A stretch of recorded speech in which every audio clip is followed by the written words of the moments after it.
Voilà, on parle d'un tout autre sujet à présent, puisque c'est bientôt la Toussaint. Certaines personnes choisissent de reposer après leur mort auprès de leurs animaux de compagnie. Or, la loi précise que ça ne peut être fait que sur une propriété privée et sur accord de la préfecture. Dans le cimetière animalier de Cadojac en Gironde, où 200 caveaux ont été creusés, une dame de 83 ans avait fait cette demande, mais sa famille ne comprend pas que ses dernières volontés ne soient pas respectées. Une pétition a donc été lancée. C'est le reportage d'Élise Comarteau.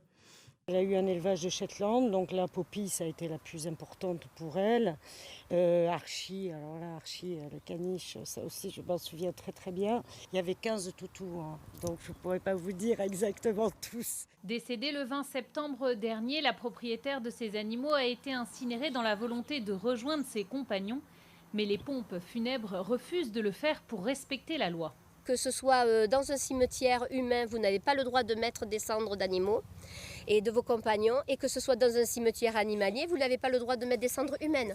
Donc on se heurte au gros problème que, en fait, compagnons et famille ne peuvent pas être réunis. Là, c'est terrible. Sophie Liado est la présidente d'une association de protection des animaux. Elle a les mêmes volontés que la défunte et a donc décidé de lancer une pétition en ligne. On va se battre parce qu'il y a énormément maintenant de gens qui ont des compagnons.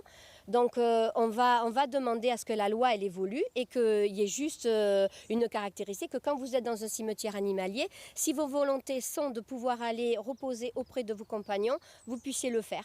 Une pratique laissée faire depuis des années dans ce cimetière où plusieurs tombes sont aujourd'hui occupées par des animaux et des humains. Se pose maintenant la question de déplacer les sépultures. Peut-être que c'est aussi la personne qui permettra à ce que les choses bougent, qu'elles avancent pour, non pas que pour elles, mais pour tous ceux qui ont le même désir et qui veulent faire ça dans la légalité. La pétition a déjà récolté plus de 20 000 signatures.